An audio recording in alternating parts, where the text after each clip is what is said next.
नमस्कार दोस्तों, मेरा नाम है विमल सिंह। बालाजी स्टडी अड्डा में आपका स्वागत है। ईवीएस एंड ज्योग्राफी के मिक्स यानी कि पर्यावरण और भूगोल के जो प्रश्न हैं हम आपको करा रहे हैं। तो आज हम देखेंगे इसका पार्ट नंबर जो है वो 11, जिसके अंतर्गत कुल 20 प्रश्न देखेंगे। इससे पहले हमने देखा था इसका पार्ट नंबर 10, जो कि आपको साइड में आई बटन में पिछला वाला वीडियो मिल जाएगा, उस पर क्लिक करके आप देख सकते हैं। और कंप्लीट प्लेलिस्ट अलग से ईवीएस की डिस्क्रिप्शन में मिल जाएगी।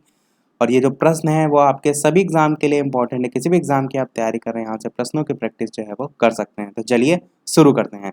सबसे पहले बात करते हैं पिछले वाले वीडियो में जो मैंने प्रश्न पूछा था उसके उत्तर की। प्रश्न मैंने पूछा था कि कोटोपैक्सी जो है वो कहाँ स्थित है, इक्वाडोर में, जापान में, अमेरिका में या कनाडा में। ये 4 ऑप्शन दिए थे, आपको बताना था कि इनमें से कौन सा सही होगा। तो चलिए बात करते हैं अब एबीसीडी में से कौन सा सही होगा। तो आपका ऑप्शन नंबर ए इक्वाडोर जो है वो बिल्कुल सही हो जाएगा। तो कोटोपैक्सी कहाँ पर स्थित है, इक्वाडोर में जो है वो स्थित है। इसके साथ साथ विश्व के सबसे जो ऊंचे ज्वालामुखी पर्वत हैं उनमें से भी इसे एक माना जाता है। अंतिम बार इसमें उद्गार कब हुआ था, तो 1942 ईस्वी में जो है अंतिम बार उद्गार जो है वो हुआ था। यानी कि जो ज्वालामुखी के अंदर से लावा निकलता है उसके संबंध में उद्गार शब्द प्रयोग किया जाता है। एक चीज और मैं आपको बताऊं कि विषुवत रेखा पर विश्व का सबसे ऊंचा पर्वत किस श्रेणी में से रखा जाता है, और यदि ओवरऑल बात करें ऊंचाई में तो दूसरा सबसे ऊंचा ज्वालामुखी पर्वत के अंतर्गत इसे रखा जाता है। और वर्तमान में यदि देखें तो ये सक्रिय अवस्था में जो है वो है। दक्षिण अमेरिका के इक्वाडोर में एंडीज पर्वत श्रेणी में स्थित है। ये इसकी पूरी जो है आप कह सकते हैं लोकेशन है। फिर से मैं रिपीट करता हूं, दक्षिण अमेरिका के इक्वाडोर, देखिए ऑप्शन में केवल इक्वाडोर लिखा था, परंतु ऑप्शन में यदि दक्षिण अमेरिका लिखा हुआ तो भी वो आपका सही होगा। तो दक्षिण अमेरिका के इक्वाडोर में एंडीज पर्वत श्रेणी में ये जो है वो स्थित है। यानी कि एंडीज पर्वत श्रेणी भी ऑप्शन में यदि आपको हो तो भी आपको वो भी जो है वो सही माना जाएगा। तो आपका ऑप्शन ए सही हो जाएगा। चलिए शुरू करते हैं अब इस वीडियो के प्रश्न। तो इस वीडियो का आपका पहला प्रश्न है कि अरावली एवं विंध्याचल श्रृंखलाओं के मध्य कौन सा पठार स्थित है। 4 ऑप्शन दे रखे हैं, दक्कन का पठार, मालवा का पठार, प्रायद्वीपीय पठार या छोटा नागपुर का पठार। 4 ऑप्शन है, बताना है आपको अरावली और विंध्याचल श्रृंखलाओं के मध्य कौन सा पठार जो है वो स्थित है। बात करते हैं उत्तर की इनमें से कौन सा सही होगा। तो आपका ऑप्शन नंबर बी मालवा का पठार सही हो जाएगा। और यहाँ पर जो मालवा शब्द है, ये मालवा नाम की जो उत्पत्ति है वो किससे हुई है, तो संस्कृत के मालव शब्द से जो है वो हुई है। संस्कृत के मालव शब्द से जो है इसकी उत्पत्ति हुई है, जिसका अर्थ क्या होता है, लक्ष्मी, देवी लक्ष्मी जो है उसके निवास का स्थान जो है इसे माना जाता है। मुख्यतः इसका जो निर्माण है मुख्यतः ग्रेनाइट और नीस से हुआ है। चट्टानों पर भी बेस्ड प्रश्न पूछे जाते हैं, तो ग्रेनाइट तथा नीस से इसका निर्माण जो है वो हुआ है। और मालवा पठार विच्छेदित लावा पठार का एक उदाहरण के अंतर्गत भी रखा जाता है। मिट्टियों के संबंध में यदि बात करें तो यहाँ मिट्टी जो है एक प्रकार की काली मिट्टी से जो है वो ढका हुआ है। देखते हैं दूसरा प्रश्न, शिवालिक श्रेणी का निर्माण जो है वो हुआ इजोइक से या पैलियोजोइक में या मेसोजोइक में या सेनोजोइक में। 4 ऑप्शन है, बताना है आपको शिवालिक श्रेणी का निर्माण जो है इनमें से किसमें जो है वो हुआ। ऑप्शन ए, बी, सी या डी। बात करते हैं उत्तर की, तो आपका यहाँ पर ऑप्शन डी वाला सेनोजोइक जो है वो सही हो जाएगा। समय इसका लगभग 6.6 करोड़ वर्ष पहले जो है इसका माना जाता है, यानी कि इसका आरंभ। तो आप शिवालिक श्रेणी का निर्माण जो है वो सेनोजोइक जो है इसमें जो है वो हुआ था। अगला प्रश्न देखते हैं तीसरा, कि पृथ्वी की परत की भीतर की हलचल के अध्ययन को क्या कहा जाता है। भूकंप विज्ञान, भूविज्ञान, प्लेट विवर्तनिकी या इनमें से कोई नहीं। 4 ऑप्शन है, बताना है आपको पृथ्वी की परत की भीतर की हलचल के अध्ययन को क्या कहा जाता है। तो ऑप्शन एबीसीडी में से कौन सा सही होगा। बात करते हैं उत्तर की, तो पहला ऑप्शन बिल्कुल सही हो जाएगा, भूकंप विज्ञान के नाम से जो है इसे जाना जाता है। अगला प्रश्न देखते हैं चौथा, ग्रीनविच मध्य समय तथा भारतीय प्रमाण समय के बीच समयांतराल कितना है। 4 घंटे 30 मिनट का, 5 घंटे 30 मिनट का, 7 घंटे 30 मिनट का या 6 घंटे 30 मिनट। तो ऑप्शन एबीसीडी में से बात करते हैं उत्तर की कौन सा सही होगा। तो आप सभी जानते हैं 5 घंटे 30 मिनट जो है इसका अंतर होता है। ग्रीनविच मध्य समय और भारतीय प्रमाण समय के बीच में, जिसको आप 5/1/2 के तौर पर भी जो है वो लिखते हैं। अगला प्रश्न 5वां कह रहा है कि सूर्य के बाह्यतम परत को क्या कहते हैं? अच्छा प्रश्न है।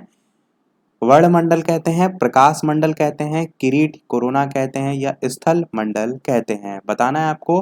तो सूरज है उसके बाह्यतम परत को जो है वो क्या कहते हैं? ऑप्शन ए, बी, सी या डी। तो बात करते हैं उत्तर की इनमें से कौन सा सही होगा। तो सी आपका ऑप्शन सही हो जाएगा, यानी कि किरीट या कोरोना जो है बाह्यतम परत को जो है वो कहते हैं। छठा प्रश्न देखते हैं कि पृथ्वी के वायुमंडल की किस परत में ओजोन की परत होती है? आयन मंडल में, समताप मंडल में, क्षोभ मंडल में या मध्य मंडल में? चार ऑप्शन है, बताना है आपको कि पृथ्वी के वायुमंडल की किस परत में ओजोन की परत होती है। बात करते हैं उत्तर की इनमें से कौन सा सही होगा। तो आपका ऑप्शन बी समताप मंडल बिल्कुल सही हो जाएगा। ऑप्शन नंबर बी आपका सही हो जाएगा। सातवां प्रश्न देखते हैं कि भारत में अभ्रक खनन का एक केंद्र स्थित है। तो ऑप्शन के अकॉर्डिंग आपको छांटना है, खेतड़ी में, कालाहांडी में, कोडरमा में या गुरु महिसानी में।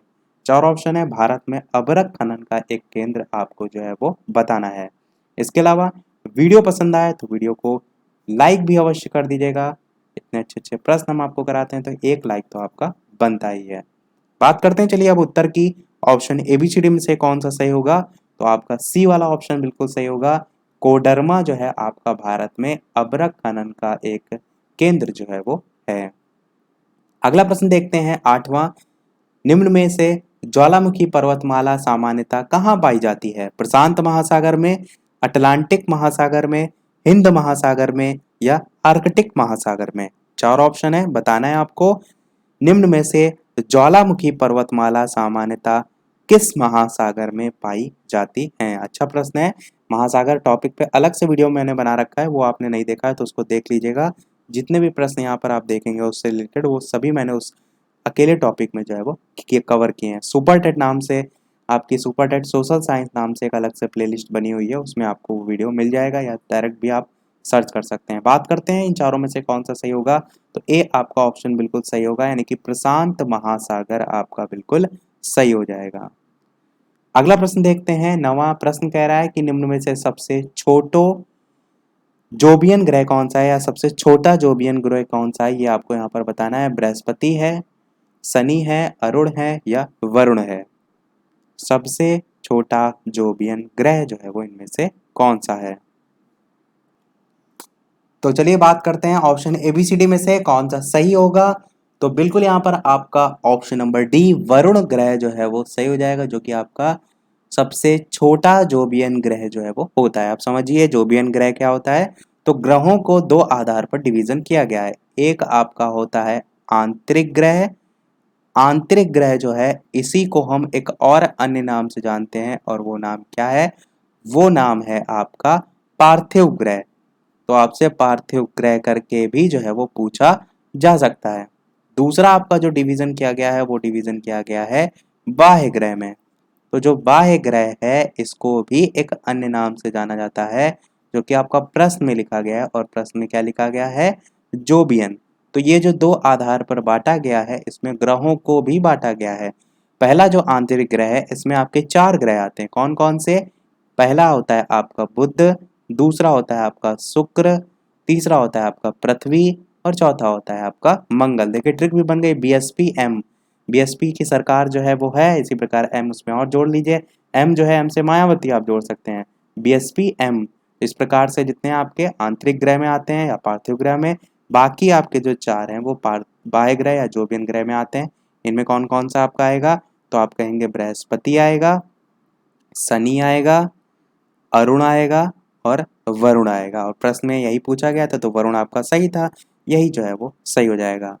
और जो आपका बाह्य ग्रह है उनको एक और तरीके से भी परिभाषित किया जाता है कि क्षुद्र जो ग्रह होते हैं उसके बाहर की ओर वाले जो ग्रह होते हैं उनको भी जोवियन या बाह्य ग्रह के नाम से जो है वो जानते हैं। और इन ग्रहों की विशेषता ये होती है कि इनकी कोई ठोस सतह जो है वो नहीं होती है। मुख्यतः ये हाइड्रोजन और हीलियम गैस जो है उसके गोले के रूप में जो है वो जाने जाते हैं। चलिए देखते हैं अगला प्रश्न। 10वां प्रश्न कह रहा है कि खनिज तेल और कोयला किन चट्टानों में पाया जाता है? अवसादी चट्टानों में, आग्नेय चट्टानों में, कायांतरित चट्टानों में या सभी में? 4 ऑप्शन है, बताना है आपको इनमें से कौन सा सही होगा। तो बात करते हैं एबीसीडी में से कौन सा सही होगा। तो आपका अवसादी बिल्कुल सही हो जाएगा। खनिज तेल और कोयला अवसादी चट्टानों में पाया जाता है। तो अवसाद के जमा होने से अवसादी चट्टानों का निर्माण होता है। तो जाहिर सी बात है इसमें ये सभी जो है वो पदार्थ भी देखने को मिलेंगे। अगला प्रश्न 11 कह रहा है कि जब ग्रेनाइट चट्टानें रूपांतरित होती हैं तो वे क्या बनती हैं? बहुत ही महत्वपूर्ण प्रश्न है। बहुत बार चट्टानों में जब प्रश्न पूछा जाता है तो ये प्रश्न पूछा जाता है कि जो ग्रेनाइट चट्टानें हैं वो किस में बदल जाती हैं? तो 4 ऑप्शन दे रखे हैं, आपको बताना है सैल में, संगमरमर में, स्लेट में या इनमें से कोई नहीं। 4 ऑप्शन है, बताना है आपको कौन सा सही होगा। तो 4 ऑप्शन दे रखे हैं, बताना है आपको इनमें से कौन सा सही होगा। चलिए बात करते हैं ऑप्शन एबीसीडी में से कौन सा सही होगा। तो पहला आपका ऑप्शन सही हो जाएगा, यानी कि सैल जो है इसमें परिवर्तित हो जाता है जब ग्रेनाइट चट्टानें रूपांतरित होती हैं। तो सैल जो है आपका बिल्कुल सही हो जाएगा। देखते हैं अपना अगला प्रश्न 12वां कि प्रसिद्ध लैगून झील चिल्का किस राज्य में स्थित है? केरल में है, आंध्र प्रदेश में है, उड़ीसा में है या तमिलनाडु में है? 4 ऑप्शन है, बताना है आपको इनमें से कौन सा सही होगा। ये भी आपका इंपॉर्टेंट क्वेश्चन है, काफी बार पूछा जाता है। बात करते हैं उत्तर की। ऑप्शन एबीसीडी में से कौन सा सही होगा? तो सी आपका ऑप्शन उड़ीसा जो है वो बिल्कुल सही हो जाएगा। देखते हैं 13 प्रश्न। एक देशांतर से दूसरे देशांतर के बीच कितना समयांतराल होता है? 4 मिनट का, 5 मिनट का, 1 घंटा का या 15 मिनट का? अच्छा प्रश्न है, बताना है आपको एक देशांतर से दूसरे देशांतर के बीच कितना समयांतराल होता है? ऑप्शन ए, बी, सी या डी? तो चलिए बात करते हैं एबीसीडी में से कौन सा सही होगा। तो ए आपका ऑप्शन बिल्कुल सही होगा, यानी कि 4 मिनट का अंतर होता है। तो आपका ऑप्शन ए सही हो जाएगा। अगला प्रश्न 14 देखते हैं कि विश्व में सबसे बड़े और घने वन कहाँ पर हैं? भारत में है, तंजानिया में है, ब्राजील में है या कनाडा में है? बताना है आपको विश्व में सबसे बड़े और घने वन जो है वो कहाँ पर हैं। तो 4 ऑप्शन दे रखे हैं, बताना है आपको एबीसीडी में से कौन सा सही होगा। तो चलिए बात करते हैं एबीसीडी में से कौन सा सही होगा। तो आपका ऑप्शन नंबर सी ब्राजील जो है वो बिल्कुल सही हो जाएगा। ब्राजील जो है आपका दक्षिण अमेरिका का सबसे विशाल और महत्वपूर्ण देश जो है वो है। ब्राजील की राजधानी क्या है? तो ब्राजील की राजधानी है ब्रासीलिया। ये जो है राजधानी है ब्राजील की।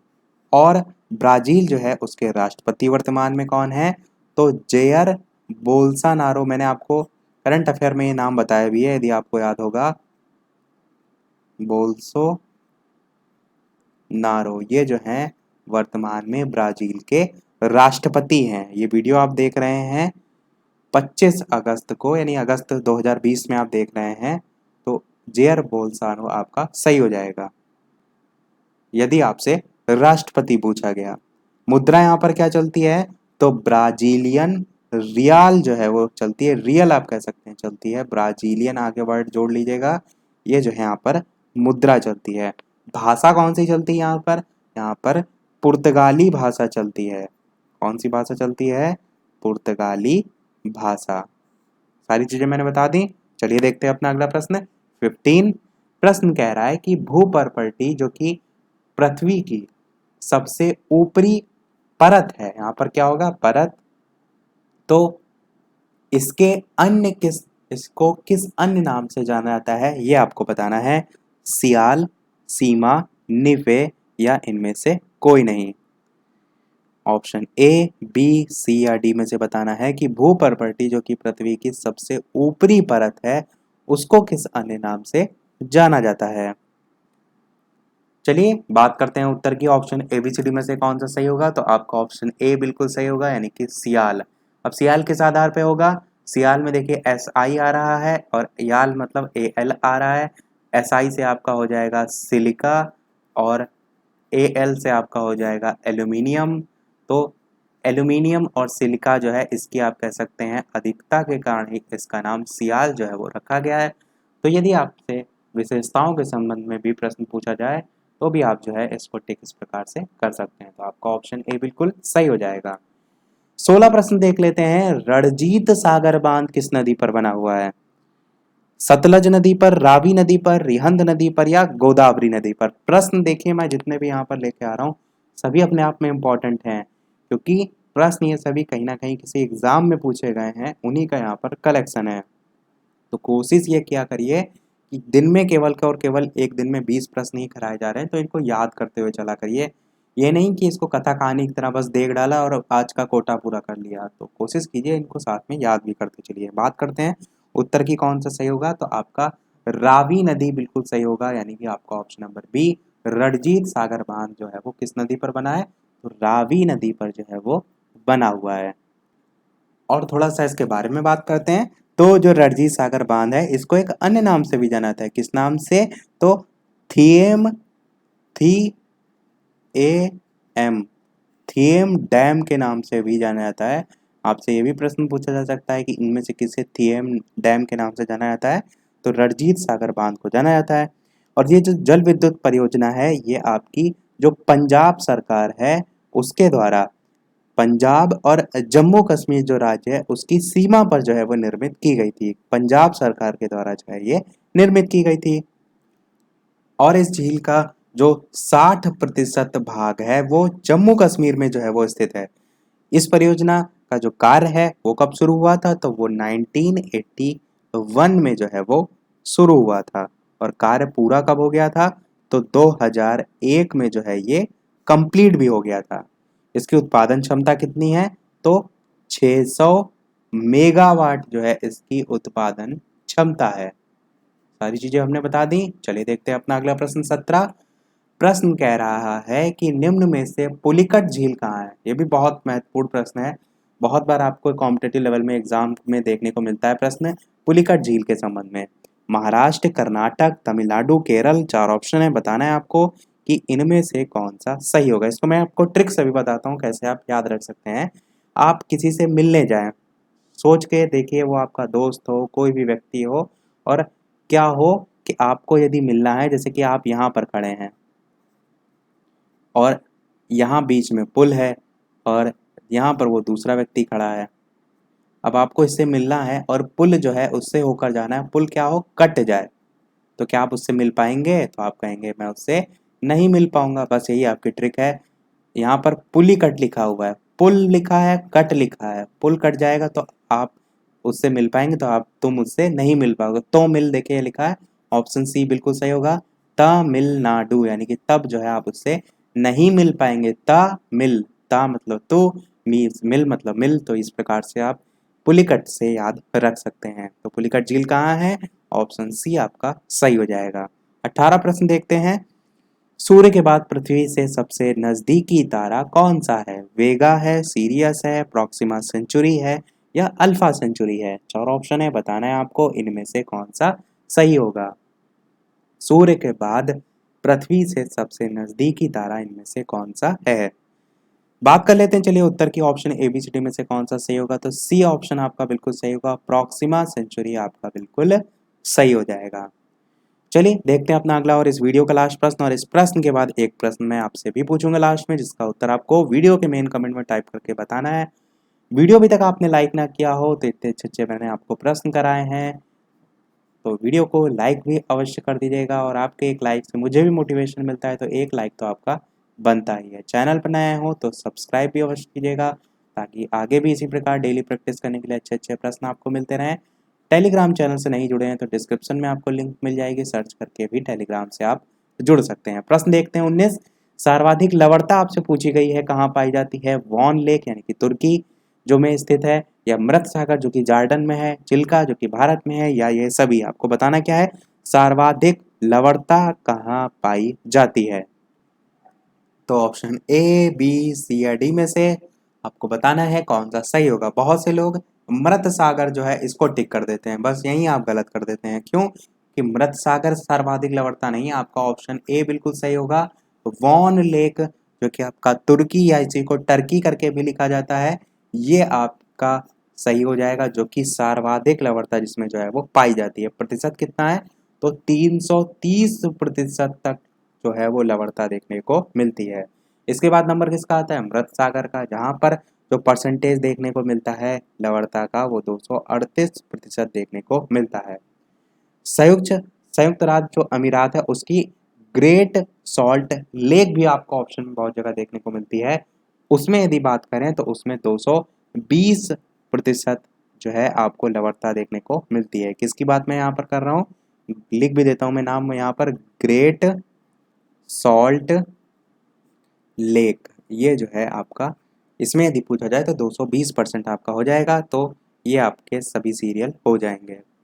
चलिए देख लेते हैं अब अपना वो प्रश्न, जैसे कि सभी वीडियो में हम आपसे एक ना एक प्रश्न पूछते हैं, तो इस वीडियो का आपके लिए प्रश्न ये है कि सबसे अधिक टैगा वन किस क्षेत्र में पाए जाते हैं। मैं आपको से फिर से कह रहा हूँ कि आंसर वीडियो के मेन कमेंट में सभी लोग दिया करिए, सही गलत आपको कुछ भी आता हो, क्यों, क्योंकि आप जब उत्तर देंगे तो उस चीज़ को आप एक बार दिमाग से सोचेंगे, और जब सोचेंगे तो वो चीज़ हमेशा के लिए याद हो जाती है। तभी मैं आपसे एक ना एक प्रश्न अवश्य पूछता हूँ। तो option A Siberia, option B Australia, option C Chile, option D Bharat, इनमें से कौन सा सही होगा, अपना उत्तर वीडियो के मेन कमेंट में जो है टाइप करके अवश्य बताइएगा। आंसर देखेंगे हम इसका नेक्स्ट पार्ट में। वीडियो हम देखते हैं डेली शाम 8 बजे लाइव, तो लाइव आकर भी आप ये वीडियो देख सकते हैं। अल्टरनेट डे पर अलग अलग सब्जेक्ट चलते हैं, तो पर टाइमिंग 8 बजे की फिक्स है, तो आप आकर देख सकते हैं। तो इसी के साथ हमारे यहाँ आज का पार्ट समाप्त होता है। आज की वीडियो में इतना ही। वीडियो पसंद आया हो तो लाइक अवश्य कीजिएगा, नए हैं चैनल पर सब्सक्राइब जरूर कीजिएगा। चलिए मिलते हैं अगले वीडियो में नए टॉपिक के साथ, तब तक के लिए नमस्कार। Thank you for watching.